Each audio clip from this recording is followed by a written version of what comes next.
they came, they brought my dad and me, my mom in a room, and they explained like what kind of spinal cord injuries are. Like there's complete and incomplete. Incomplete's when you kind of just like do a little bit of damage to your nerves and stuff like that, but they can repair themselves. You might get some back. But I'd severed my spinal cord like completely through, like I broke it completely in half. Oh my gosh. And they were just like, he's a complete injury. Like he's probably never gonna walk again. Like what he gets back in the next year or two is all he's ever gonna get back.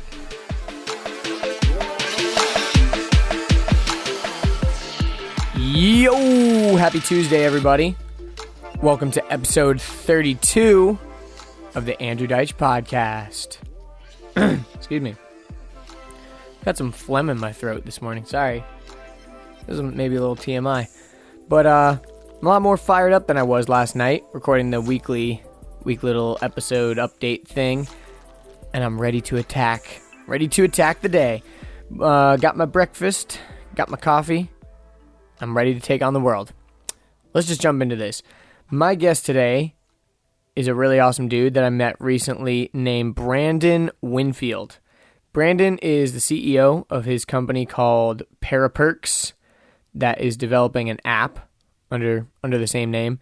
He recently started recording his new podcast. He's a dirt biking and racing fan.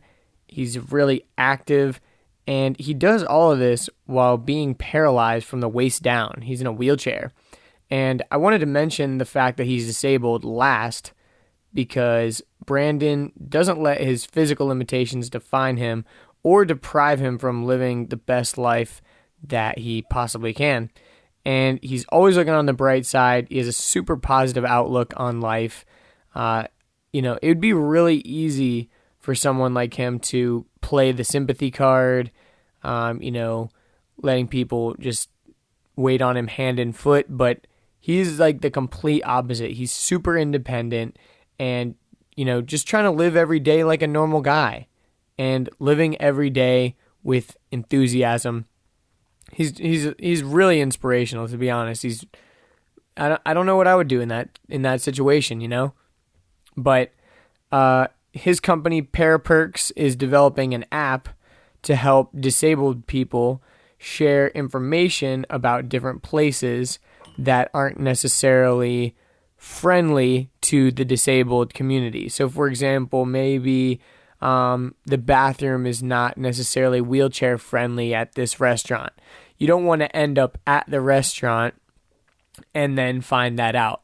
So this app would be a way that the disabled community could rate and review kind of different aspects of public places to describe the accessibility of that place, if that makes sense.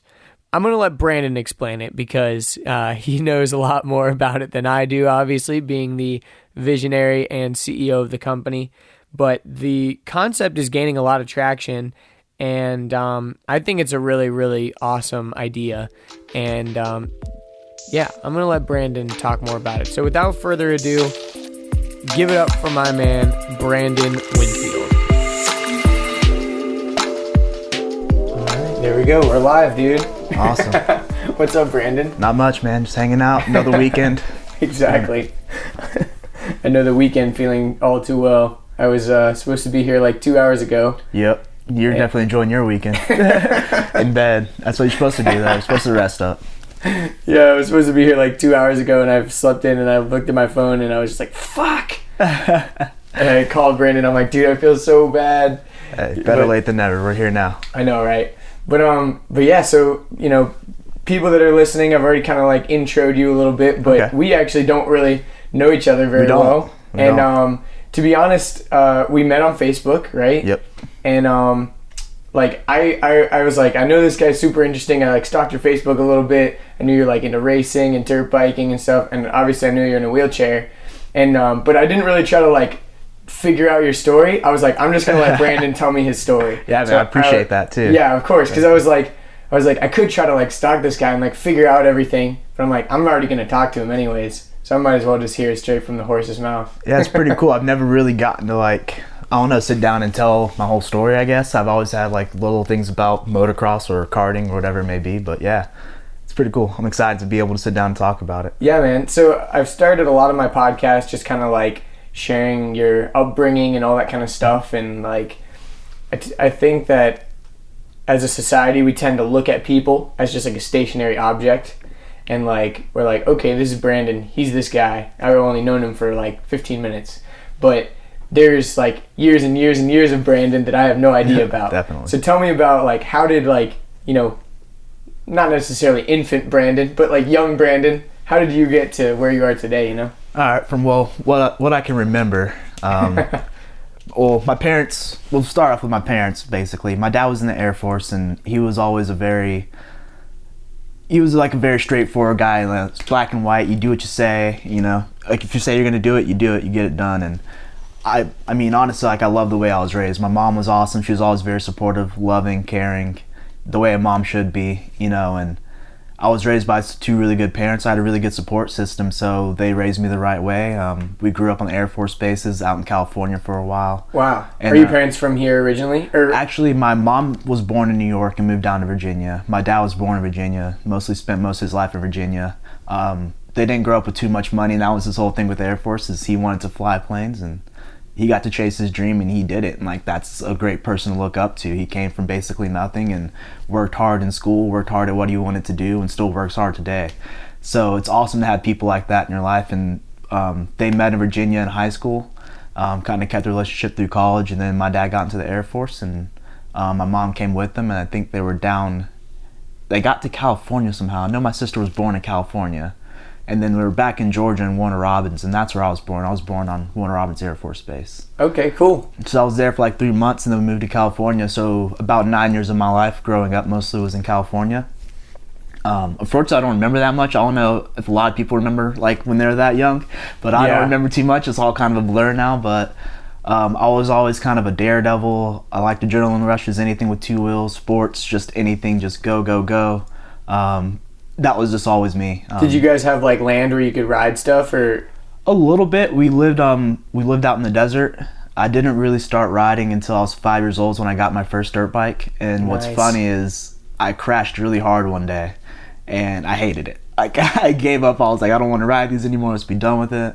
And so my dad ended up getting me a little street bike, and like those little pocket rocket ones, little 50cc ones. Mm-hmm. And I tried to wheelie that thing down the street, and like ride it with no hands. And one day he saw me, like the bike just go flipping across the garage, and me running after it. And that didn't last too long either, so we got rid of that pretty quickly. And I actually didn't ride for quite a long time after that. What inspired your dad to get you a dirt bike? Because like my dad, he's like so conservative and stuff. Like some of my friends growing up had dirt bikes and stuff, and my dad was always like, nope, not doing it. Yeah, so this actually goes back to the whole Air Force thing. My dad met somebody in the Air Force named Tom Lacey, and they became really close friends. And their whole family, still to this day, they're our second family, almost like our actual family. He had 3 kids, Aaron, Taylor, and Jake. Jake was closer to my age. He was only like a year or two older than me.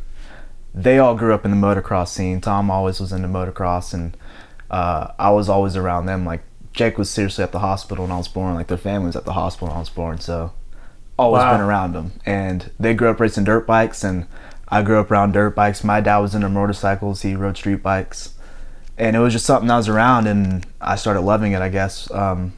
Even before I can remember, I guess when I was 2 years old, I was addicted to it. Like, I love dirt bikes. I was just like, my first word was motorbike, apparently. So that's what got me into it, and I wanted to ride with Jake, and I wanted to hang out with them and be at the track, and I got one for my 5th birthday. Nice. That's awesome, man. So when did you guys move back from California, you said, when you were? I think it was 2000 or 2001. I was only 8 or 9. Gotcha. So we got back here, and we actually came to Dunwoody first, ironically. That's where I am now. We came here for a little bit, and we were only down here for a couple months, and my dad's job put him up in Johns Creek. We ended up there.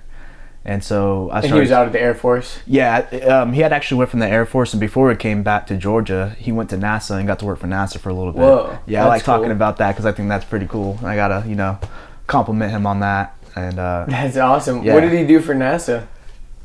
Wish I could tell you. I don't really remember. I know that he worked there for a little bit. He wasn't there for that long. We ended up coming back to Georgia. My mom was ready to get out of the desert.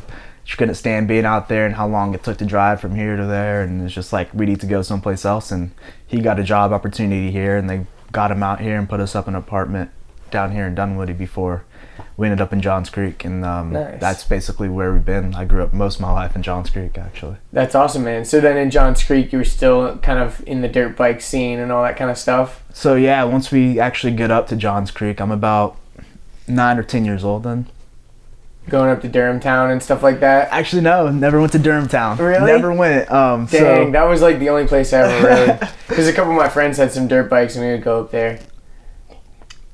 That's the one that everybody knows, actually. It's pretty funny. So I get my first dirt bike at 9 or 10, and we just start riding around, and at this time, I'm big enough where I had to ride a dirt bike with a clutch. And that was a whole learning lesson in itself, and I struggled with that, trying to figure out how to shift gears and take off, and it was just like brutal. And once we got ready, once we got that down, it started to take off where I had to start jumping now, which is funny. I love motocross, but I hated jumping, and motocross is all jumping basically.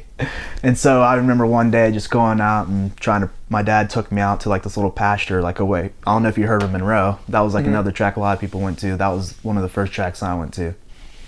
And we're out in this little pasture. He's like, all right, he's like, you have to jump this motorcycle. Here's a little hill, like just jump off of it, catch a little air. Like we got to start doing this. The first time I did it, I don't even know how, but I just like launched myself off the dirt bike off this little hill and crashed. And I don't know how I got to where I ended up getting to just because of how terrified I was of jumping. But I guess it's just when you love something, you start to figure it out. And it took a while, but we worked at it. Nice. So you ended up being able to jump and all that kind of stuff? Oh yeah, definitely. Nice. It took a little bit, but we got towards it. My first race was terrible. I kept begging my dad to race, and I could barely even ride a dirt bike. I don't know why I wanted to race so bad. And we went to this arena cross race, and like an arena cross is a dirt bike race inside a small building. So the track's even tighter. You have to be more controlled. The jumps are bigger. Everything is terrifying.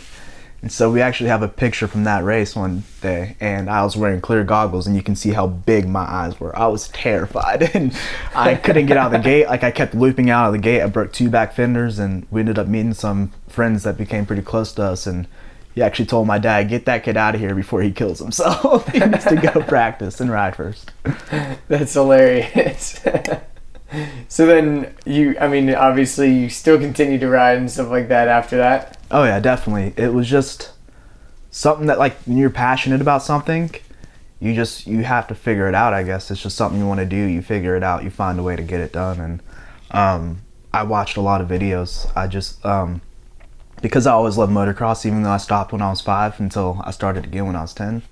I was constantly watching videos, constantly watching races, playing dirt bike video games, reading magazines, this and that, going to the races with Jake and that whole family. We traveled all around the country going to amateur races. So what I would do is I would just study people, like people I really liked. Like I would just watch them, and like I'd try to pick up on their technique or copy what they did. And just eventually it started to happen. Like I don't know like what really changed one day. I never really had coaching. My dad knew how to ride street bikes and knew how to, like, the basic concept of riding a motorcycle.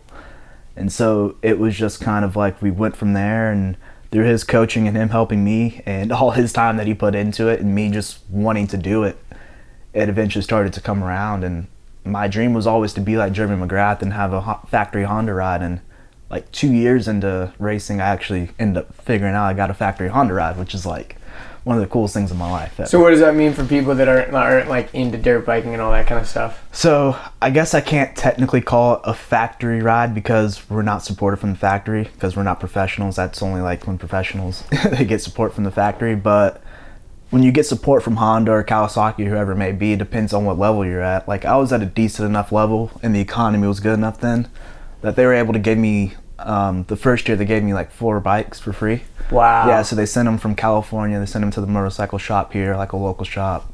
They put them together for us. So I got 4 bikes that year. We had like a parts allowance too, so like we could spend up to $2,000 in parts before it started costing us money.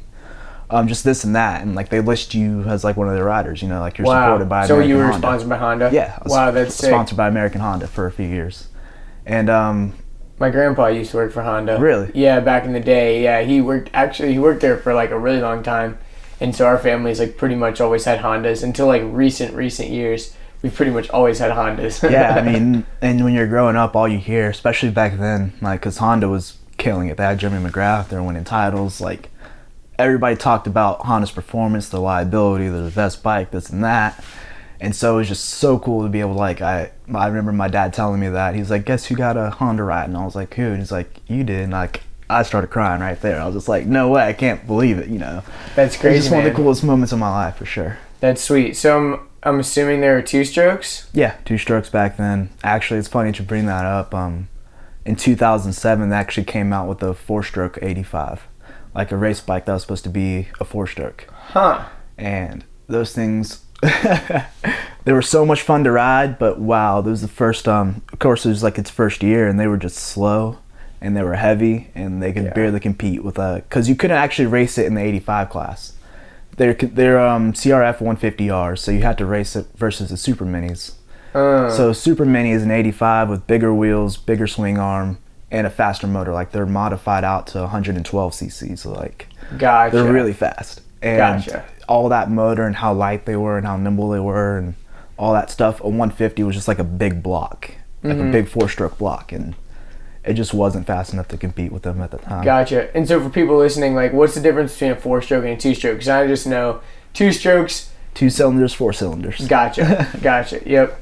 And yeah, and 2 strokes they always get that like fat pipe on the side, and they're always just like 4 way strokes. louder and stuff. 4 strokes. Those 4 ones, strokes yeah, to make the deeper sound. Oh, really okay, deep. gotcha. 2 strokes okay. are like high pitched, almost like if you're gonna compare like car wise, it's like a Mitsubishi would be a 2-stroke and a muscle car would be a 4-stroke. Gotcha. Makes sense. So cool, man. So you got sponsored by Honda. You got 4 free bikes. That's badass. Yeah. So that's tight. Things were going good. Did you have other sponsors too? Oh, definitely. At the time, so I guess I'm just gonna list my most recent sponsors. Like before I got hurt was like Fly, Big Air Graphics. I also gotta thank Roos. They were a big part of everything I did and growing up for a while. Like the last year I ended up switching the graphic company to Big Air Graphics, and JM out in Texas, my suspension motor builder.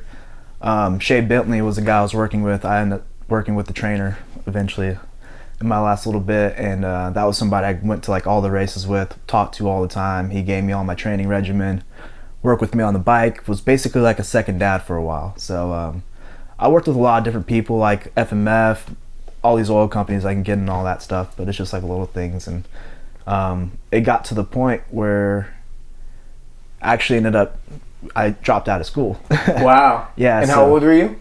This was 9th grade. So I went to my first semester of 9th grade. And one of the bad things about motocross is that it's not like a scholarship thing. You can't go to college for motocross racing. No. So a lot of kids grow up and they focus on motocross. Like, you really have to dedicate yourself to motocross and the time spent. And a lot of kids end up out of school and they're like 6 or 7 years old, 8 years old. Yeah. Traveling the country, doing all this, racing, training. They become professionals way too young. And a lot of people's parents, like, they put a lot of their money on their kids, like their houses and stuff, and it's a lot of pressure. And luckily I had my parents that had their head screwed on straight, and they're like, look, like, this is cool and all, but this is just a sport. You need to go to school and get an education, because not everybody makes it. But we had gotten to the point where in 9th grade it was about to be that time, like, make that decision of like, all right, you know, if we are going to start doing this, we do need to start focusing more on it, and you need to be riding during the week and doing this and that. So I'd always wanted to be homeschooled. I always saw the fast kids that were homeschooled. I was like, I need to be homeschooled. Parents said no. 9th grade comes around. I'm actually headed to class. Like, we're driving down the driveway. I remember it was winter. We're backing down the driveway, and my dad goes, hey, like, where's Matt riding today? And I was like, oh, he's going up to Zach's house to ride. Zach's my roommate. Nice. He's going up to Zach's house to ride today. And he just like stops in the driveway and he goes, you know what, just get out. Like, you're homeschooled today. Like, we're gonna put you in a homeschool program. Go ride today. And like, nice. I went from waking up super early in the morning, like, oh, another day at school, to go ride your dirt bike today. You don't have to go to school anymore. And that was probably one of the second happiest day of my life. At the time, I loved it. I didn't understand at the time like what I was missing out on, but all I knew I was gonna go ride my dirt bike and not have to go to school. That's awesome, dude. Yeah, I was actually homeschooled until like 4th grade. Really? So I can kind of relate on some level. Obviously, being homeschooled in high school is a lot different, but it was kind of opposite for me, because I went from being homeschooled my whole life until like 4th grade when I went to a little private school, and then high school I went to like a big school. Wow. So it was like you I got went to from like everything. Yeah, I went from like super small to like pretty small to like really big. Which one did you enjoy the most? That's a good question. Homeschool, like they all had their good pieces of it. Homeschooling for me was cool because like I was really young, so like I got to spend a lot of time with my mom, which is always kind of cool when you're when Get you're to learn young. a lot. You love hanging out with your mom, and then also like we were part of a homeschool group, so like every week or it was more like every month we would do like a field trip with them. So I was going on field trips all the time, and then like also I went to this thing called Veritas, which is like basically it was like you go there once a week or twice a week, get your assignments, and then you would go home and like do all your homework with your mom or whoever was like quote unquote homeschooling you. So it's kind of cool where I wasn't like completely isolated. A lot of times when people think of homeschooling, they're like thinking of like Amish people that are just isolated from the rest of the world. Yeah. And so that was fun. But I think like I don't know if I could really pick which one I liked the most. I guess high school was probably cool just because I like met a lot of people cool there. time in your life too. Yeah, time. exactly. You like you kind of form yourself a little bit. But looking back in high school is weird. It is weird. Life is still weird. Honestly, it's all weird. Exactly. But yeah, that's kind of a funny story because I never really ended up being homeschooled. So, oh, really? Yeah, and I guess that kind of takes us down the path of why I'm sitting here today. So I'm out of school for a little bit. I'm riding dirt bikes. We're trying to, because we hadn't planned, like I guess they were kind of talking about homeschooling me and what we're going to do and like what program we were going to do. But they hadn't figured it out at the time. And so I was just riding dirt bikes for like 2-3 months. I wasn't really going to school. I was just out there riding dirt bikes while we figured out like a homeschool program. And during this time, Loretta Lynn's like the biggest amateur national. It's the Olympics basically of amateur nationals, like the one you want to go to. We was getting ready for that. You have to do area qualifiers, which means like you race in the southeast and have northeast, mid-east, west coast stuff, and then they take the top 8 from each class in those races and they put them into one big race called the regionals. So that's where everybody comes there, and they only take the top 7 of each class. And top 7 in the southeast. I think it's only the top 4 or 5 out west. It just depends on what region you're in. Mm-hmm. And it makes up like a 42-man gate, like the best kids in the nation, amateurs, vet riders, whatever it may be. So actually the weekend I got hurt, I was supposed to be starting school, like actual homeschool that Monday, like the next Monday. So we go up to a race up in Tennessee for amateur, like not an amateur race, an area qualifier. And we were just up there trying to get some more classes in. We showed up. I ended up crashing during the day, like during day practice, like the little morning warm up. And I kind of remember hitting my head a little bit, but I rode and like I was fine. I didn't get knocked out, but I remember kind of being confused on where I was for a little bit, but I was like, it's kind of like rattled my head. Like, it's not a big deal. Yeah, and you're pretty young, so you're just kind of like, Yeah, I didn't say anything. I was just like, I just kind of hit my head because I remember like I didn't get knocked out. Like I crashed. I remember the crash. I remember getting back up and riding again. Like I didn't really know much about like what a concussion was or like what brain injuries were. I thought concussions was like when you went out and you were sleeping for a while and then you came back. Yeah. So, I mean, I wouldn't blame that on the crash, but I guess I wasn't fully all there. So the first race we go out and I rode all right, and like I said, I'm still maturing at the time, and back when you're on 85s, like you're either faster than the other person or you're not. And this race I just got a bad start, and it wasn't like anybody left me, like we all kind of stayed in the same pack, but I finished like 7th, and I was just like pissed off. I was like, why did I get 7th? Why can't I pass these guys? Like we're all going the same speed. I was like, my bike's slow. I was like, this bike sucks. I was like, I can't do anything. I can't pass anybody. And so I go out for the next race, and first lap we come around, I'm in 4th, and we're on 250F, so loud with 4 strokes, so you can't really hear anything, and I was just kind of like in that pissed off focus zone and not really thinking, and I didn't shift off this one jump, and my bike dove, and that's what threw me over the bars, and I long darted into the ground, and then the bike hit me in the back, and that's what broke my back in half. Wow. And so yeah, that was interesting because my mom, she didn't always come to the races. Made her nervous, and she didn't like getting in the way of like me and my dad. We had our thing, like we were there to do business and this and that, and she was always very supportive of it. I mean, she hated the fact that I was breaking bones and stuff like that, and she always wanted me to stop and do something else, but she knew this was my life and how much I loved it, so she let me do it. And she was at this race actually. She had actually came up to this one and was sitting right where I crashed at, like directly across from where I crashed at. Jeez. And that was just the first thing that ran through my head. Like I remember laying on my back and just being like, oh man, I just crashed right in front of my mom. Like that really sucks. And then the next thing was, oh shit, I can't feel my legs. Like, this is weird. And at the time, back injuries weren't so prevalent in motocross. Like, it only happened to a few people, so I'd heard about it, but it was like, holy shit, is this actually happening to me right now?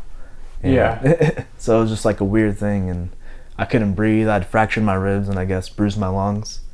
And it was really hard for me to breathe and stuff. And Were the other, because you were in fourth, were like other people coming over the jump? Like, do you remember? I vaguely remember, like, it was kind of black for a little bit. I just remember opening my eyes. I know they didn't stop the race. Like, that kept going on. I remember bikes going around me and stuff, but they usually put out like caution flags or something like that, or medical flags so people won't jump. But I do remember, like, the race finished. I remember, like, laying on my back. I was talking to my mom. My mom was one of the first people to me, because my dad was with me at the starting gate, which was like way down the other side of the track. Yeah. So he was just coming around, like, he hadn't even gotten back to the front part of the track because we hadn't finished the first lap yet. And I remember telling my mom, I was like, because I couldn't breathe, I'm laying on my back, like, I'm thinking I'm dying. I'm like, I can't breathe, like, I can't breathe. And she was just like, you're gonna be all right, you're gonna be all right. I was like, if I die, tell Dad I love him. Tell Devin I love her. My sister, I was like, tell her I love her. Like, I can't breathe. Like, I love you, Mom. I thought I was done. And that's scary if you can't breathe. I mean, all of a sudden really you just can't breathe. Yeah, I never had that feeling before. Like, you had the wind knocked out of you, but this is like a different kind of feeling. Like, you knew, like, you couldn't breathe. It's like, and so yeah, they at first loaded me up in the ambulance, and then they're like, oh, we got a life flight. I'm out of here. So like, they flew in a helicopter and took me out. So wow, yeah. That's crazy. So then, once you were in the hospital, when did you find out? When did you find out that your back was like broken? So they flew me into an ICU, and I was only there for, I think I was in the ICU for like 5 or 7 days. But when they first get you there, it was all kind of a blur. Like, I don't remember the helicopter ride. I don't remember landing. I remember when I was laying there. Luckily, since my dad was in the Air Force, he had like a lot of first aid training. And I was wearing what this neck brace called a Liat, and it clipped away from the front.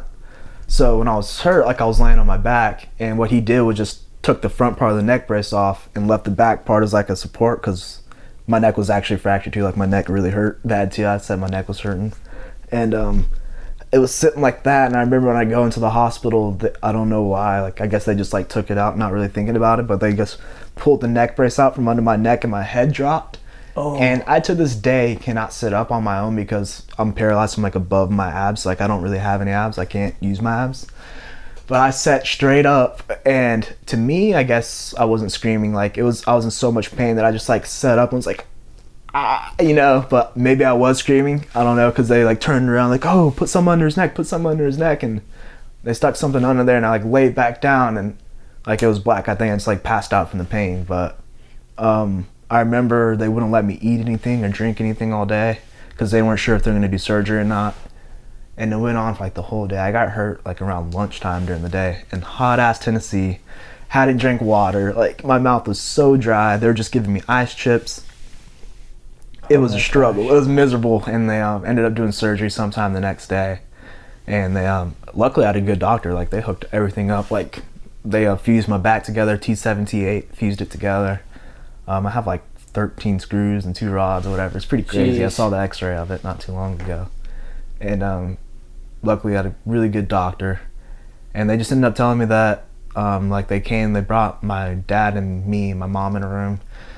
And they explained like what kind of spinal cord injuries are. Like, there's complete and incomplete. Incomplete's when you kind of just like do a little bit of damage to your nerves and stuff like that, but they can repair themselves. You might get some back.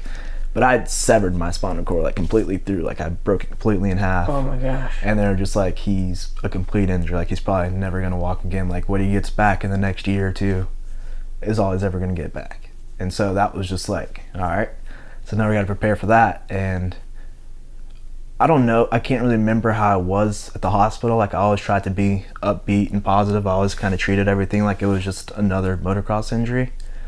And that's because I kind of knew it was, you know. I wasn't doing something stupid. Like, I wasn't doing something I wasn't supposed to be doing. I knew the risk of the sport I was in, and I just kind of was like, all right, well, this is that now. So we just go from here and we figure it out. And that's always kind of the way like I looked at it. Dang, that's crazy, man. So obviously the reason why it happened is because the bike hit you in the back. It wasn't like you just fell and broke your back. It was like the whole force of the bike landed right on your spine and just broke it in half. Broke me in half, man. That's crazy, man. It's actually interesting because I just had, I've actually had two chiropractors on my podcast now. I've had one, she's an actual doctor of chiropractic, and then one, he's a student at Life University, so he's going to become a chiropractor. So we talked all about spine stuff. It's crazy. It's pretty interesting, really wild. Yeah, but yeah, so, obviously we were talking in there about how, if your spine is slightly out of alignment, that can affect other things, but it's like when you fucking break the whole thing, that's obviously, it's crazy to think about that your spine just kind of runs everything. Everything. I mean, your brain's a little bit more complicated, but yeah, your spine is basically the brain's worker. It runs everything. Yeah, so where exactly did it break? Like right in the middle, or? Like a little bit below my nipple line, like right here, like mid-chest, so I can't feel anything from, here down. It's just... How does that affect like your intestines and stuff? I should probably know this a little bit better than I do, because they sit there and tell you at the doctor's office about like all the stuff that being paralyzed affects. Yeah. But I don't know. I've always just tried to live my life like I was still, walking, and I feel like that kind of mindset, because I know a lot of people in wheelchairs, and it's different for everybody. Like every injury affects people differently, and I feel like a lot of people in wheelchairs end up sick, or I don't know, like bedridden, or just really slumped over, or just whatever it may be, and just not doing well. And I don't know, I don't know if that's because of the way they live their life, or if they keep taking all this medicine and stuff and this and that, but I've always just tried to all right, let's go back to normal, keep doing what you're doing, be a normal human being. And I've never really had, every time I go to a doctor, I never have any intestinal issues. That's awesome. Everything's always been really good. So I know that there's stuff, it definitely affects it, because you're not supposed to be sitting down all the time. It's so good for you to stand up and stretch all that out. Totally. It's all gravity's supposed to do its thing like that. And, so it's good for your bones. It's good for your bowel movements, for just everything. It's so good for you to stand up. So sitting down all the time definitely isn't good, but I just try to just stay active, keep moving around, keep doing what I'm doing, and I've never really had any problems with it so far. That's awesome, man. So you were in ninth grade or so when that happened, right? Yeah. So how did you go back to normal life? Yeah. So, I guess we'll back up a little bit more. We're up in Tennessee, of course, and I live in Georgia, and we were in the ICU for a little bit, and then they moved me to another hospital, which wasn't so intense. I don't really remember the ICU, but my parents do, and they talked about how crazy, because we're in Memphis, Tennessee, so they're talking about how crazy the ICU was there, and they're ready to get out of there too.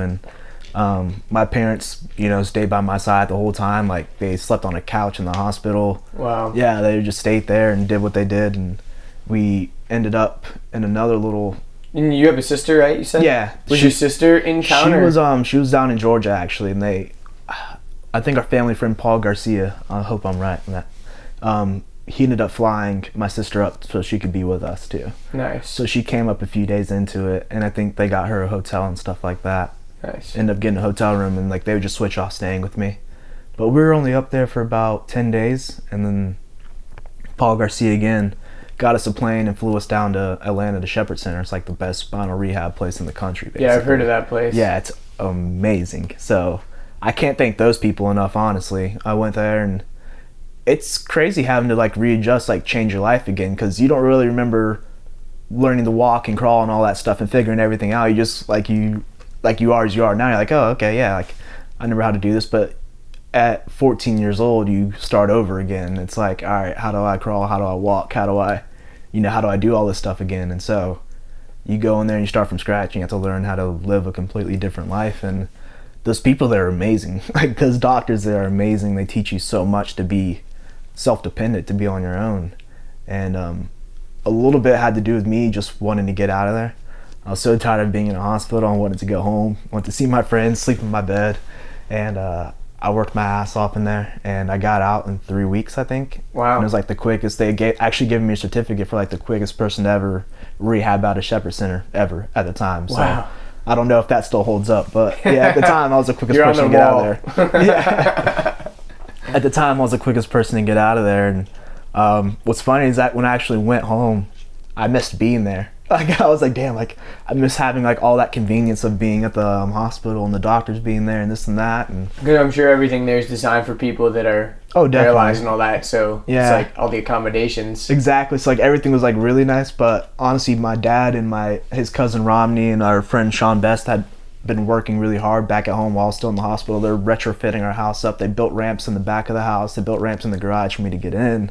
Wow, They'd that's taken awesome. my bedroom from upstairs, brought it down to the first floor where the office used to be. So my room got a little bit bigger, which was nice too. And I had like my bathroom set up in there. They like set everything up for me. So I came home and I went like right into, I didn't really have to adjust. So luckily for them, like I'm saying, is I wouldn't be where I am right now without all the people in my life. A lot of people are like, I don't know how strong you are. Like, I don't know how you do it. Like, I don't know how you do this and that. And it's just like everybody around me. Like, I wouldn't be able to do it without everybody around me. So That's so cool, man. we end up back home finally, and my whole my homeschool run had ended relatively quickly. There's no need for the homeschooling anymore. No, there's no need for homeschooling. So I'm back in school the next year.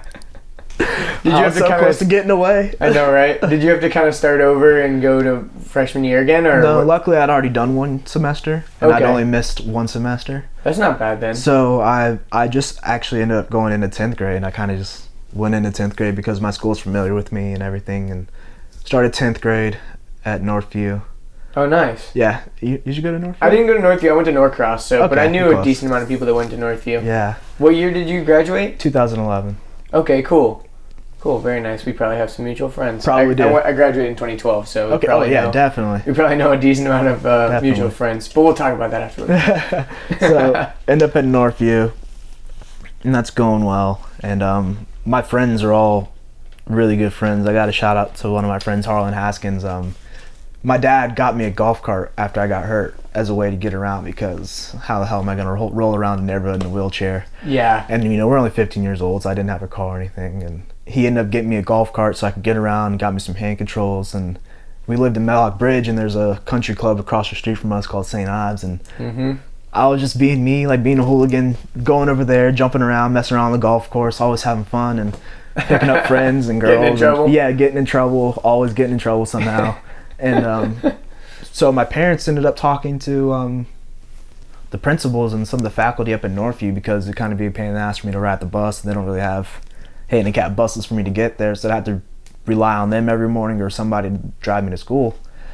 So they were like, well, why can't he just drive the golf cart there? It's only like half a mile away. And what I would do is I'd leave my neighborhood, drive through St. Ives neighborhood, pick up my friend Harlan at his house, and we drive up to school together. We show up and park in the handicap spot right in front of the school and hang out. And it was cool. Like I'll always remember those days, because he was like one of the friends that would ride with me. I guess a lot of kids back then, I guess around here, with all the money around here, you have to be cool. You got to show up in somebody's car. It's got to be a nice car, this and that. He didn't care, man. Like he was hopping. He was like, let's go, let's ride. Like, where are we going?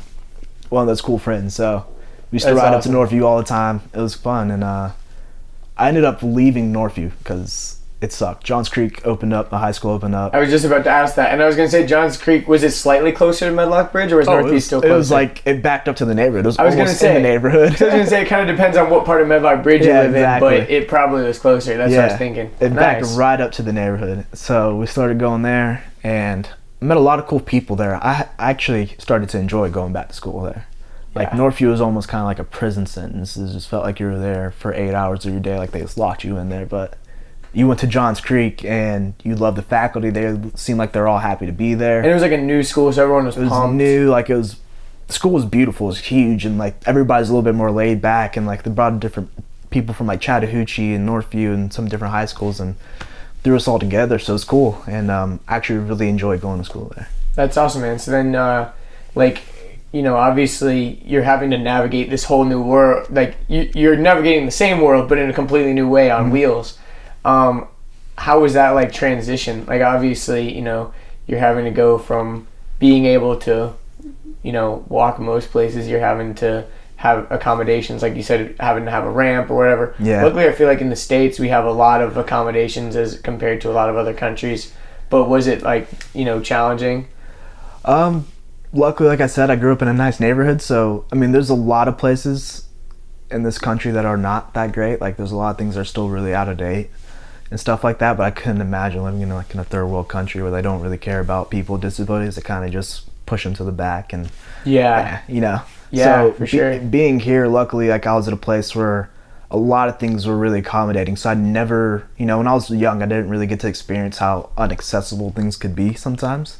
And it wasn't that hard, you know, like there was just some things that like sucked, just not being able to, like hop up curbs. Like you just kind of like miss stuff like that, like things you take for granted. It's like Yeah, be able to walking up hop the out of your curb. car, or like hop up some curbs or this and that, like, or feel like you're in dirt, like you have to park in gravel someplace. It's a pain in the ass to like roll through gravel. Like it's just little things like that you get to adjust to, but it's just your life now. Like you just have to do it. You got to figure it out, and that's always what I've done. Is just like I said, I had really good people around me too. I had really good friends that if I like needed help, they were helping me, and we just adjusted and tried to live as normal as a life as I could. That's awesome, man.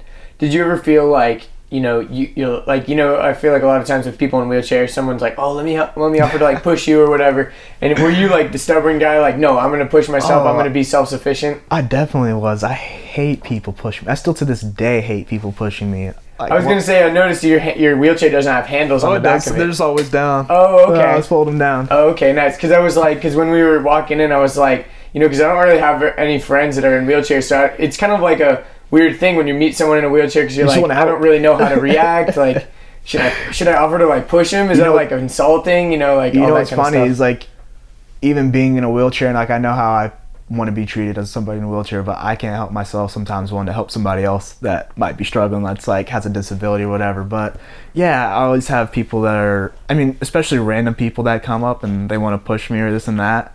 But all my friends know like I hate being pushed. Like I just don't like people being behind me either. Like I don't know, it's just a weird feeling if somebody's walking behind you pushing you. It's like my arms still work, like I can still do this. Yeah, it's not like we're going up a 45-degree incline. Exactly. That's when I do get pushed. I will ask for a push when it's starting to get steep and it's really hot outside, because I don't want to sit here and struggle. Don't watch me struggle. Help me get up this hill.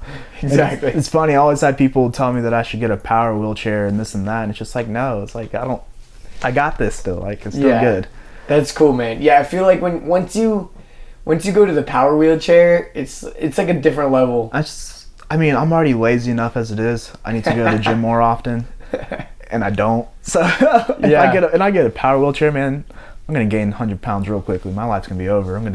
It's like giving up for me. Yeah. So like, how can you know? So obviously, staying active is like a big part of being, you know, a functioning human. And you know, you were saying it's hard. You can't stand up, so it's hard to, you know, like it's really good for the body to stand up. How do you like exercise and stay active and all that kind of stuff? So I think I'd say about 50% of health is happiness, honestly. I feel like if you're mentally happy, if things are going good in your life, like your body doesn't want to break down as much either.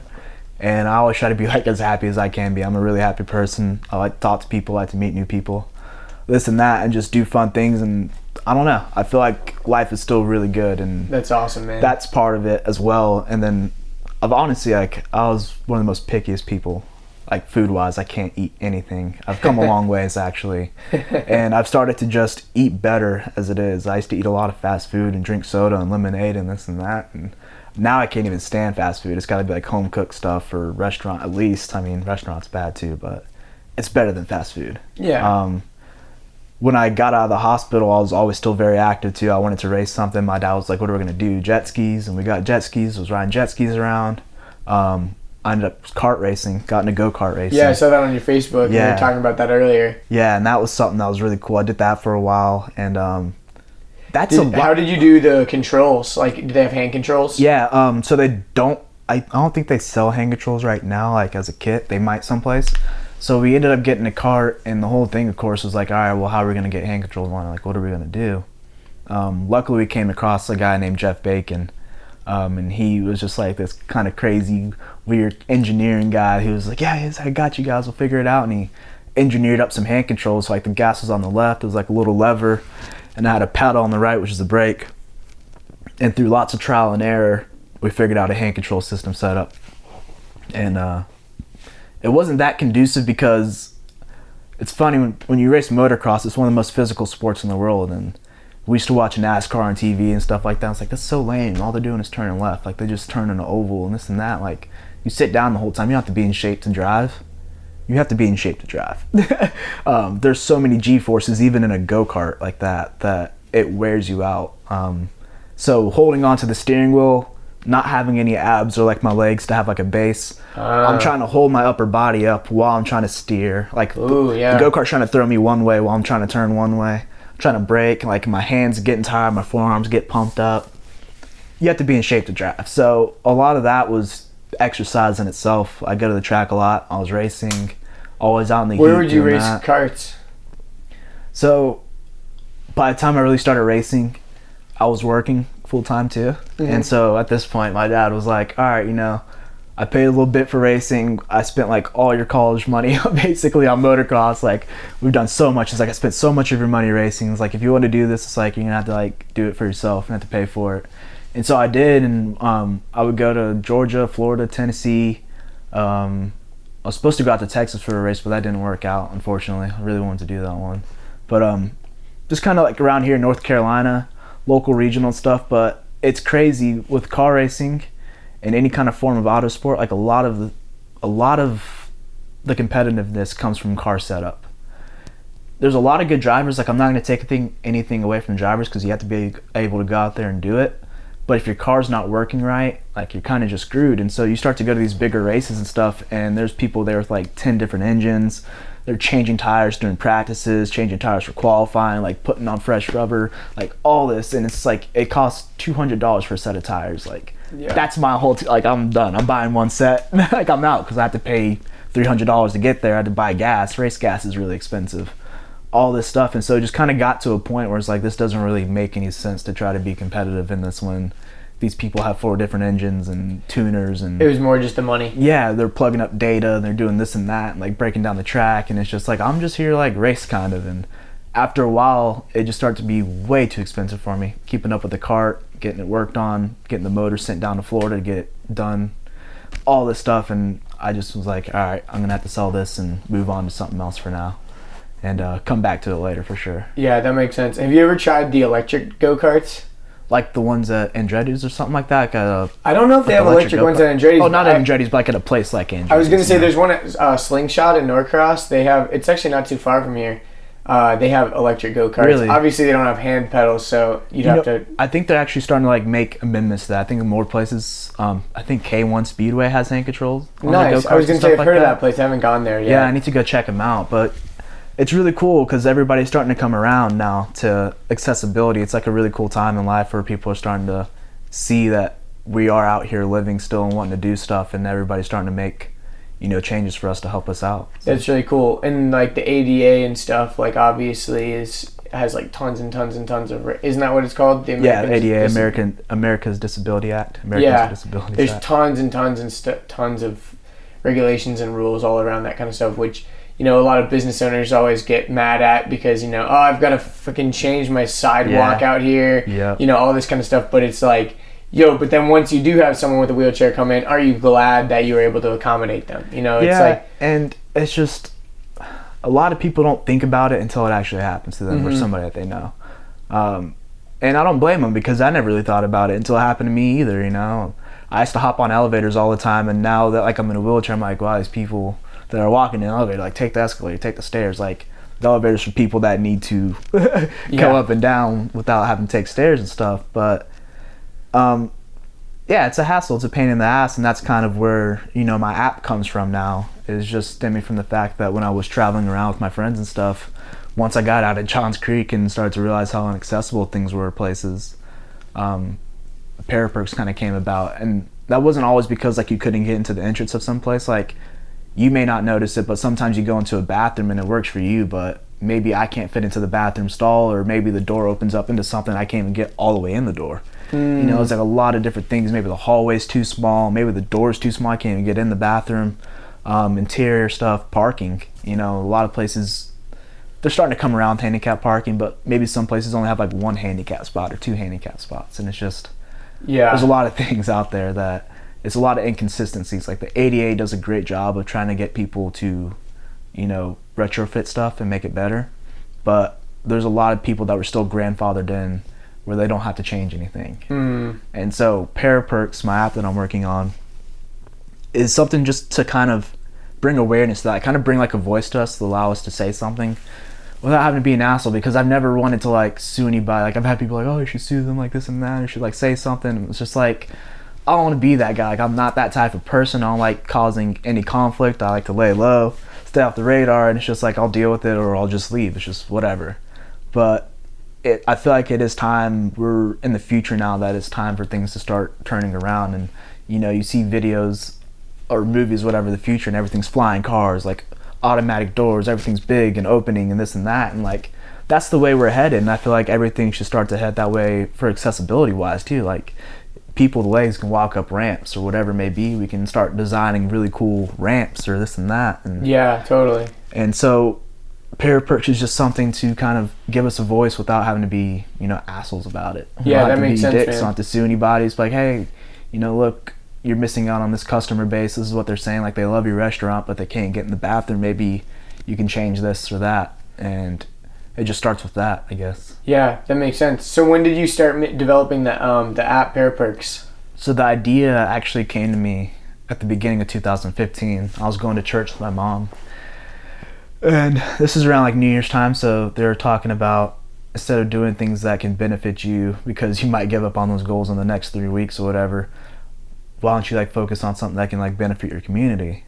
And I didn't even think about it at the time. I was just like, oh yeah, like, that's a good idea. And I was rolling away and I was kind of playing the idea back in my mind, and it's kind of hit me, and I was just like, why isn't there an app or something? Like, there's an app for everything. Like, why isn't there an app saying this place is accessible, like the bathroom's good or the parking's good, but this isn't good, Because like I said, there's a lot of inconsistencies. Like, you may be able to get in the door, but you can't get in the bathroom. Like shitty things like that. So I was like, there needs to be some out there that we can know before we go. Like, we should be able to know all this information. And it just came to me one day. It's like, we need to have this. And I started working on it. And it was something I was really passionate about because I really want to help people for some reason. Yeah. It's just something like I want to, like, it's something I want too. Like, I was sitting there and I really wanted it. I was like, I need this. This would be really cool. Yeah, because otherwise you're just going to complain to your friends or whatever, but now Yeah. you can like go on there and like write a review or whatever. Write a review, just rate, just have the information so like you don't have to end up in a shitty situation. Because say you go on a date with a girl and you're having a few drinks someplace and you got to use the bathroom, we can't hold it. It's like, all right, I got to go to the bathroom, and you're like, uh-oh, the door's too small, I can't get in here. Yeah, for and real. you have an accident and it's like a big embarrassment. Or just like when you go out with your friends and it's like, oh, we can't go to that place because there's stairs there, and like this and that. You just don't want to be a burden. Like, you just want to be able to hop on, like, hey, let's go to here tonight, let's do that. And I mean, the whole idea for the app wasn't for it to be for people like that are disabled. Like, I want people to live their life the way I've lived my life. I don't want people to slow down. I want people to be able to go out with no problems and just keep on doing their thing and not have any problems or any worries. So it's like more of a lifestyle app than it is a disability app. Gotcha. That's cool.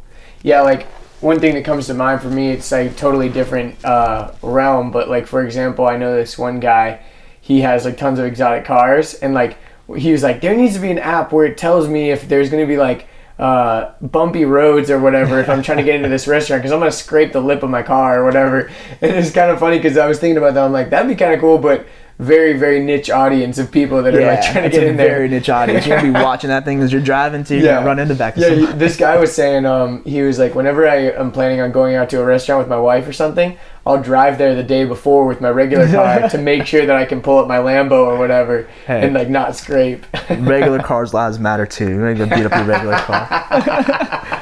And take this beat up car around. Exactly. That's funny. Maybe hopefully I'll experience that life one day where I'll care about my sports car and bumpy roads. But I know, right? But now, yeah, exactly. But that was just one thing that like came to mind because I was like, don't think many people would use that app, but hey. Yeah, I mean, but good luck trying to figure that out too. Yeah. Every road. Yeah, exactly. But that's a cool idea, man. So, because I saw on your Facebook that it was like said about Paraperks or whatever. So, have you guys launched the app or whatever? So right now we're about to be in development. Unfortunately, It's like a process. So I have no business background at all. Mm-hmm.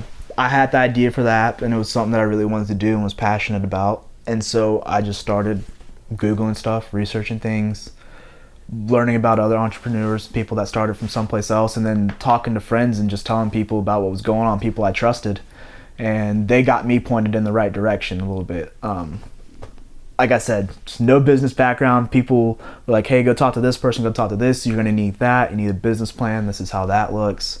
You're going to need this, that. And I just kind of took everything that everybody taught me. And I feel like if you really want something, you're not going to stop. Like, no amount of no's is going to stop you from doing what you want to do. And luckily, kind of the consensus around everything I was doing is that it was a really good idea. People really liked the idea, and that's what kept me going at it too. And like, I knew I was onto something, but I kept getting these no's. Like, I couldn't understand like why. It's like, all right, you guys think it's a good idea, but like, why aren't you helping me out then? Like, why aren't you giving me any money? It's just because I wasn't at that stage yet. And just through all those no's and people that I knew and all that stuff, I kind of put together my business plan. I started talking to angel investors. I would hop on angellist.com. I think it's like the angel investors website, and I would seriously just go down every angel investor, every angel investor, every seed company, whatever it was, and I just send them a message. I'd send them everything. Like, I'd try to just talk to everybody I could and just put it out there, and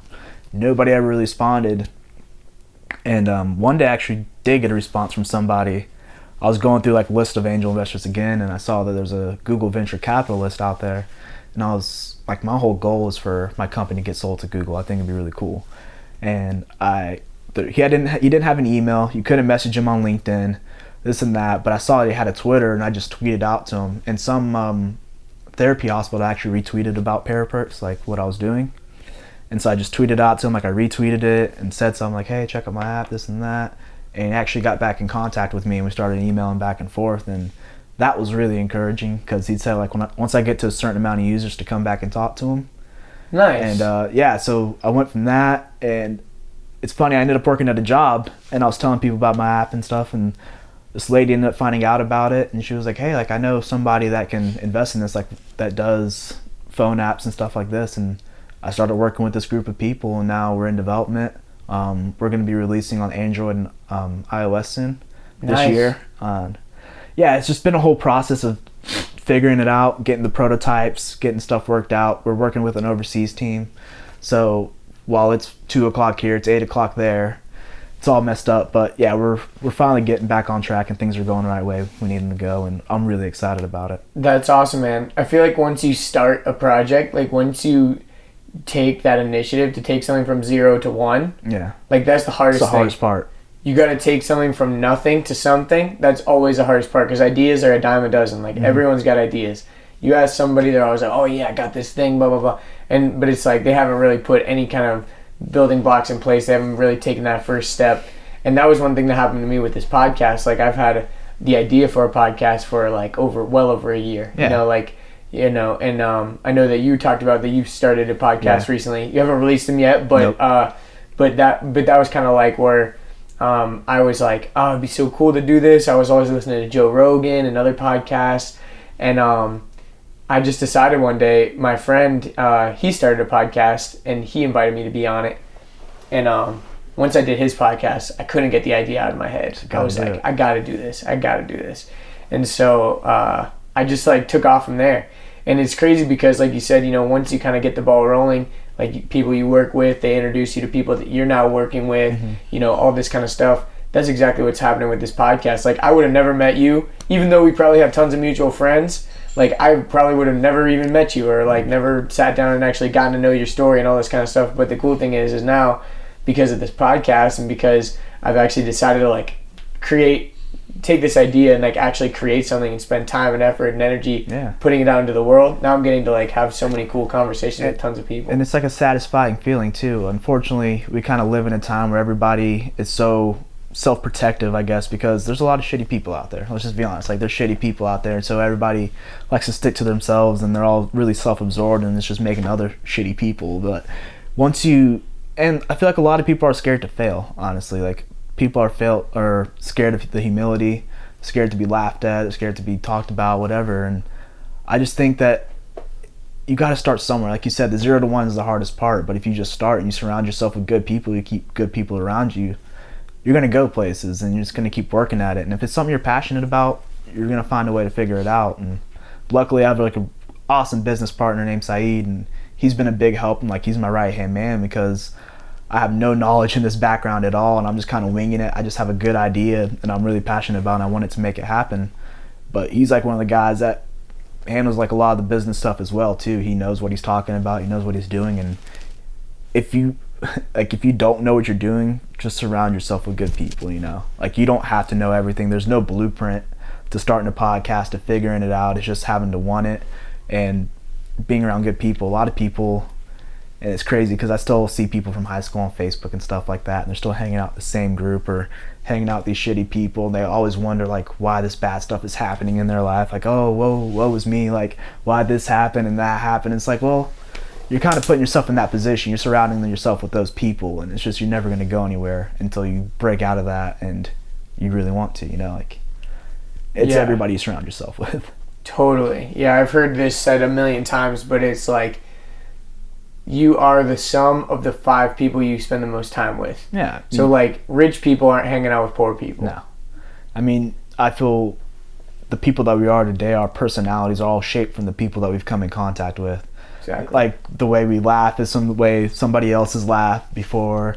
The way we make our jokes and the way we interact with people and the way we stand and stuff is so that we impress other people. And it's just who you're going to surround yourself with. Like who do you want to be around? Where do you want to go in your life? If you're trying to go start your own business and do stuff like that, you can't be hanging out with people that are just smoking weed all day and like hanging out in their basement or doing drugs and just this and that. Like people with no passion or no drive to do anything. And you know, as much as motocross took away from me, unfortunately, like it was such a great sport because it gave me something to focus on and something to strive towards. And like I started to learn from a young age that you have to work really hard for what you want. And that's kind of what I'm doing right now. It's just like I didn't have anything. I didn't have a coach. I didn't know anything about motocross really. I just wanted it, so I figured it out. And that's what I'm having to do right now, is just figure it out. That's awesome, man. Do you still want to be involved in that world, like career-wise, later on?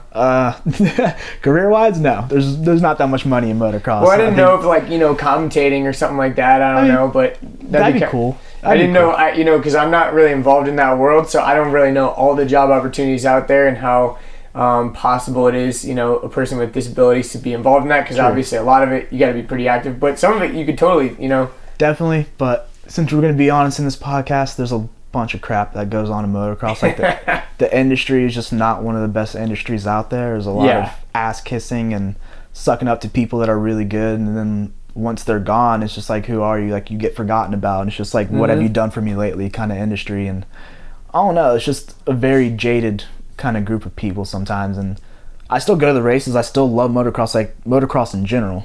I'm always going to love it, and I have friends there still and this and that, and I just kind of keep everything at a distance. I see my friends when I see them, talk to them. I keep the few friends that I'm really close with there that I talk to every day, this and that, but it's not something I'd want to submerge myself back into. And it's just, I feel you. It feels good to get away. There's such a big world outside of motocross, and totally, a lot of people don't ever see that. They're stuck in it, and I didn't see it for a while. You know, like all I ever cared about was motocross. I didn't know where I wanted to go to college. Like I didn't care. It was just motocross. And so it feels good to get out and just meet people outside of that. Like I want to travel so bad and meet people in different cultures and just see how different people live. And even if it's just going to like Indiana or Wisconsin or North Dakota, like it's a different life. Like I just want to experience it. So yeah, that's really awesome, man. That was my next thing is, you know, you're saying you want to go out and see all this stuff. Like what's next for you, man? Like obviously you got Paraperks coming up and all that kind of stuff, but like obviously there's a whole bunch of stuff that you can do. I know right now, where did you say you were working at again? I'm working at a company called Kigo. They're a digital marketing agency. Nice. That's really cool. So I've started to figure out, it's taken me a while, and I know there's probably a lot of people out there that are still confused on where they're going to go with life. Exactly. It's funny when you're a kid, you see adults and stuff, and you think they have it all figured out and they know what they're doing and it's all good. But when you start to grow up, you start to realize adults are just kids that have responsibilities now and have to like be mature. But we're all kind of confused, and so it took me a really long time. I mean, my whole thing is Paraperks. Like, I know that in my life, all I want to do is help people. Like, I want to help people and see people happy. Like, it makes me really happy to see others happy. And if I know I'm the cause of that, like, it's even more awesome. Like, I love building people up. So Paraperks is like my main thing. That's like all my eggs in that basket kind of thing that I want to see take off. And of course, like my parents always taught me, you gotta have a backup plan. You can't just do that because you never know. You gotta be smart. You gotta be smart. And so I started to realize through Paraperks though that I'm really interested in marketing and figuring out how businesses brand themselves and how they work. And now every time like I look at a new business or something, whenever it pops up, like I don't think about the product that they have. I see how they brand themselves or what they're doing or their strategy, and it's just funny. I pick everything apart now. And so I've gotten away from my quality assurance testing, what I used to do, and I've gotten into marketing. I'm kind of working my way up from there. And so while I work on Paraperks, it's cool to learn stuff about that, have that backup plan. I do have another app that I want to start working on soon as well. The podcast is something that came about, which was really cool. My dad always kept telling me, he's like, you should do a podcast, you should do a podcast. And I was just like, I don't know what I'm going to talk about. Like, who am I going to interview, this and that? Like, I don't think I'm that charismatic as a person by myself. And I've had other friends tell me I should start one. And then my roommate, Zach, actually is the person I do my podcast with. He's a very charismatic, funny person. And he knows a lot of people that like in the motocross industry as well, because he came from it. And so we just one day, like you said, it was just getting started. It was just getting yourself in there and getting started. So I've been recording my stuff on my phone. We just call somebody else on the phone, set my microphone down there, and record it. But we just started with my friend Ian Treadle. We started there, and it's actually been a lot of fun. Like you said, it's when you start doing it, it's something that you start to get really passionate about. Like I can't wait till the next interview that we do, and hear people tell their stories. And so that's kind of what's next, I guess. It's just a bunch of stuff. It's trying to do everything, trying to get to a good place in life where I can help people out. Nice. And travel and not have to work a 9 to 5. That's the goal. Exactly. Yeah, man. I think it's just, I don't think we are meant to work like that, honestly. No. I don't think we're meant to grow up and go to school and be like taught certain things that they want us to know. There's so much more to life, I think. Yeah. There's so much more. So I want to keep doing that. Do you feel like having your accident like kind of rattled you from that system a little bit, or like? Oh, definitely. Because one, your whole life changes and you realize how quickly things can be taken away from you, and it's just like you really got to stop taking things for granted. Because one minute I was walking, the next my life changed forever. You know, my dream was gone, like everything was gone. So I really try to like put in everybody's head, like you really got to live every day like it's your last. I know it's really cliche to say, but go experience new things. Like go hang out with different people, go meet somebody new, go someplace you've never been before. Like get out of your comfort zone, stop doing that same path that you've always done. Stop looking down, look up and like enjoy life. There's so much going on besides what's going on in your world, and so that was one of the things that happened. And it's just kind of built character. It forced me to grow up really fast. It forced me to mature and come to grips with that. Like at a young age, just having everything change, you kind of have to either get with it or get left behind. And I saw a lot of people in Shepherd Center that had given up, and I don't know where they are now, but I don't know what they're doing. But I just wasn't going to give up. I've always had this vision of my life, and my dad always told me I had expensive taste, and I better find a job to pay for what I like so much. And so that's what I'm doing, I guess. I'm just going after that. That's awesome, man.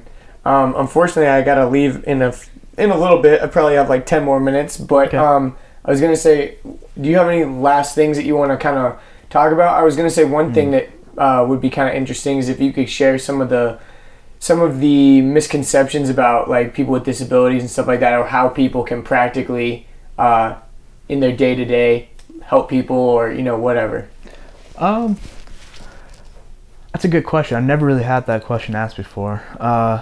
Misconception, I guess the fact that we need help all the time, because if we're out in public, we basically got it figured out, and a lot of us that are out there still doing it, we have like a lot of pride and we want to do it on our own. So if you do go to ask somebody for help and they might be like a little standoffish, don't like take it as offensive. It's just they're trying to do their own thing. And I guess the best way to do it is just like, hey, do you need anything? They're like, nope. It's like, all right, just don't start pushing somebody. Don't pick up the stuff for somebody. It's like, hey, do you need a hand or anything? Just be friendly to them. Like, we are normal people too. I know, like, I kind of get caught up and I kind of forget that sometimes myself when I see other people with disabilities, but it's just like we're out here doing our thing as well, and we're still very self-sufficient. Yeah, that's a good thing to remember, because like I said, when I met you out in the parking lot, I don't have any friends that are in wheelchairs, so it's like I'm like, oh shit, do I need to like act different or something? Like just like a weird thing goes off in your brain, and so I think a lot of people need to remember that. It's just like someone who's in a wheelchair. We're people too, man. People too. Of course you are. Of course you are. Of course you are. What do you do you feel like it's different that you at one point obviously were walking and all that versus someone who's been in a wheelchair their entire life? Like, do you feel like you're in a different mental place? Possibly, because I mean, I've been in a wheelchair long enough now that I kind of forget that I used to walk. It's funny, like, I was down in Miami. I was doing stuff with the Miami Project to cure paralysis. And one of the things they have you do is walk in this loco mat. And I hadn't walked in forever. And a locomotive mat, it's like this big machine that kind of clamps onto your legs and your hips, and it stands you up in this harness. And it's kind of like a treadmill, but the machine moves your legs for you, so it walks you. Whoa. It's really cool. So I'd never done it before. It'd been about 7 or 8 years since I walked. And I'm sitting there and they want me to swing my arms. Like, I forgot to swing my arms when I walk. And like, oh, like, you know, swing your arms, like, you got to practice like you're walking. And so I start swinging my arms. And I'm like, I think I'm doing great. Sitting there just strutting along, like, oh, this is cool. And the lady goes, you know, when you pick up your right leg, you're supposed to put up your left arm. I was putting up my right arm with my right leg. Like an alien. Yeah, I looked like an alien. Like I looked like a zombie, like walking. Like I was marching or something. And I didn't even realize that I was doing that. But, yeah, it was just things like that.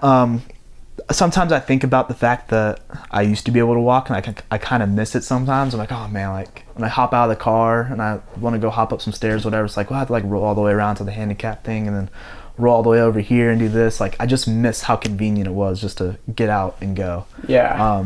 So I think that would probably be one of the hardest things to adjust to, just coming from walking and then not walking.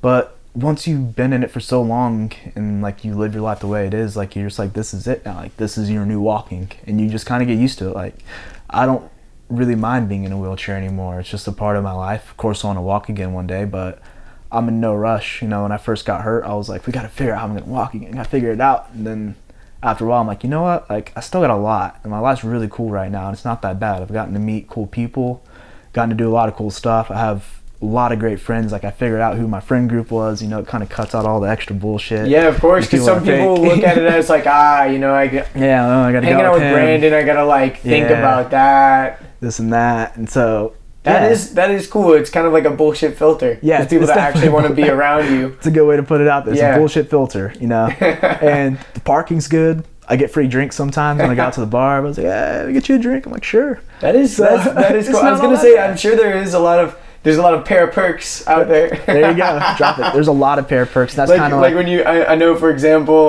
like obviously there's different seating. There's different like if you go to an amusement park, you kind of get to like skip the lines. That's kind of where that name comes from. It. Me and my ex-girlfriend used to go out, like we'd get hooked up on things. Like they'd be like, oh, like we can't get you up the stairs this way, but we'll take you around back and like do all this cool stuff. We'll put you in this little special seating or just little things like that. Or we'll put you backstage. Yeah, backstage and this and that. And so it's Paraperks is where it came from, and I'm really excited for that to come out. You guys can check us out online at paraperks.com. We're on Instagram, Paraperks LLC, Facebook, Paraperks. Nice. We're going to be releasing soon, and I feel that it's going to be cool. Like I said, it's supposed to be a lifestyle. Is the app designed for like everyone to use it, or is it? So we're going to have like an option for people that, you know, maybe a doctor or something like that, or a caretaker. They'll be able to sign in too as well. We're going to have different disability selections. So like whether you're on a walker or crutches, you can select for that. If you're a or a push wheelchair like me, you can select for that. If you're in a power wheelchair, because your accessibility needs are going to be a little bit different. Of course. So we're trying to make it accessible for everybody. We're trying to make it a lifestyle app. There's a lot of things that we want to bring into it later. We want to make it fun for everybody. We're trying to bring in like a social feed too, like a news feed as well, so you can connect with people and talk and not just go on there and rate things. Community is probably pretty big with that. Strength in numbers for sure. We can't do this by ourselves. If we want to make a change, we got to show that there needs to be a change made, and our voices like they need to be heard. So we all need to come together and do that. And I guess just any other parting words would just be to, I don't know, I feel like there's not a lot of love out there in the world anymore. We need to keep spreading love and keep helping others and just keep doing good, you know. Even if somebody does you wrong, don't let that change who you are as a person. Like a lot of people I know have kind of changed up who they were just because somebody had hurt them before, or did them wrong, or screwed them over, and it's just like, no, man, like keep being you, keep being good. Like we need more of those people out in the world. Look up, you know, focus on yourself, stay in your lane, and just keep working towards whatever you're working towards. Don't worry about what everybody else is doing. Help others out, man. That's all I gotta say. That's beautiful, man. That's awesome.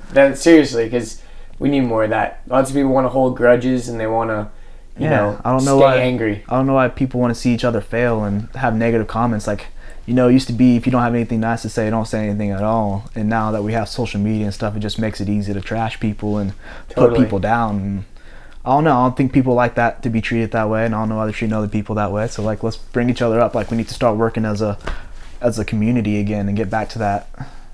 Exactly. I think it's because it's a lot easier to hate on something than it is to support something. It definitely is. I agree. Like, it's a lot easier to hate on something. It makes you feel good about yourself, I guess. I don't know. I don't know where that's at. Like, I haven't been able to be in that headspace before, and I don't know where those people are coming from. Exactly. Yeah, it is hard sometimes, but I can picture myself getting so down.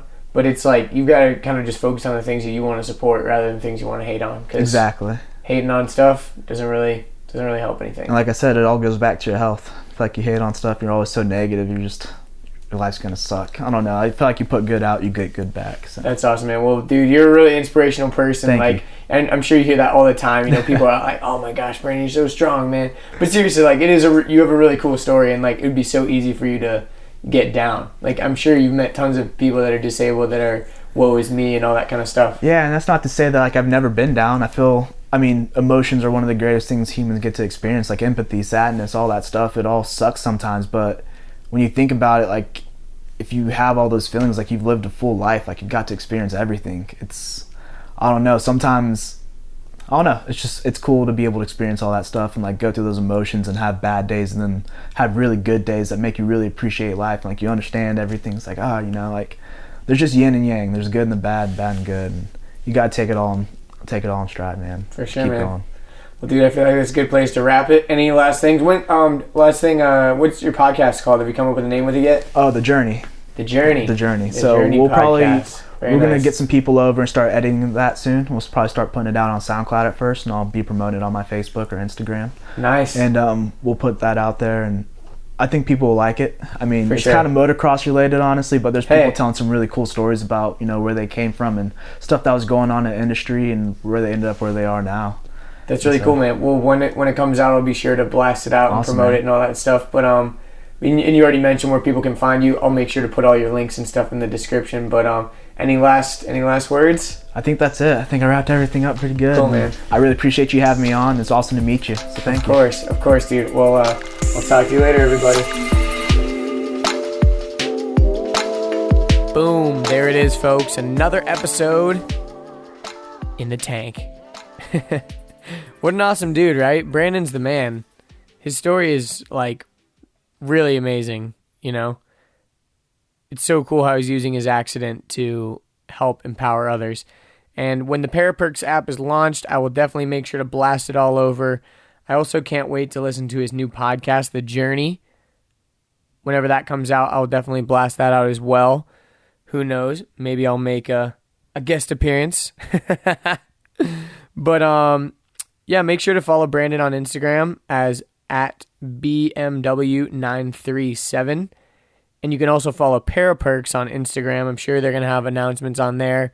That is at Paraperks LLC on Instagram. Paraperks LLC. And I want to wish Brandon all the luck in the world. And I can't wait to have Brandon back on the podcast to share more about what he's got going on. Episode 33 is up next with Seth Loeb.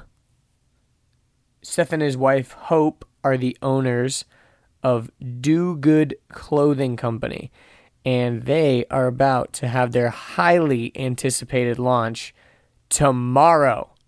You heard it here first, well, unless you follow Do Good. But seriously, they have been amazing at getting hype around their company that hasn't even officially launched yet. Like, that's a really hard thing to do. Good. See what I did there? Do good. But yeah, their clothing launch is tomorrow. So go to their website. Let me look what it is again. It is dogoodclothingcompany.com. So tomorrow the website will be live, so you can go check that out. But at launch, 20% of their proceeds are going to the Center for the Visually Impaired. So come on. What better offer do you have? You can help the visually impaired and get some cool swag for doing good. And you're going to have to check out the episode to really understand what Do Good is and what they stand for. But after we recorded this episode, Seth actually surprised me with my own Do Good shirt. And dude, I wore that thing for over 24 hours. It was so freaking comfy. The day that I got it, I wore it on the plane to Milan, and I didn't take it off until I went to dinner like the next day. I think it was over 24 hours because I was on the plane and the flight was like 9 hours, and then I was jet lagged because basically anyways, I wore it for a really long time and it was awesome. Super good quality stuff. Make sure tomorrow you cop yourself some Do Good. That episode should be coming out on Thursday, 2 days from today. So keep your eyes peeled. If you want to support the podcast, best way to do that, go to iTunes, rate it 5 stars. To be honest, I think a better way you can support the podcast is just sharing this with a friend. In the beginning, I was super obsessed with getting in the iTunes new and noteworthy section, which I still am, but I've done a lot of research and it seems like, you've just got to get traction on your own before you get featured, and then you really blow up. So the way that we're going to get some traction is by sharing it through good old word of mouth. And that's how most people figure out about podcasts. So if you really like my podcast, next time you're talking about podcasts that you like, feel free to name drop me. I would be very excited to hear that. And also, thank you so much for the kind words. I've gotten so many messages recently about the podcast and how much people are really enjoying it. And that makes me very, very happy. That's the real reason why I'm doing this. I want people to get real value. And by sharing this episode, you might bring awareness to disabilities or stuff like that, and that's what I want to do. So that would be very, very awesome if you can share it. If you want to follow me, you can go to my website, andrewdeitsch.com. It's Andrew, DEITSCH.com. You can click the little, I think it's follow me tab or something like that, and you can find links to all my social media accounts and handles and all that stuff. And also the Instagram for the podcast is at AD Podcast. I'm posting all updates and stuff like that on there. That's pretty much it. Thanks for listening, everybody. I'm super grateful that you are even listening to my voice right now. It's actually kind of insane. And it really means a lot. So thank you so much. And I will talk to you guys on Thursday for episode 33. See you later, everybody.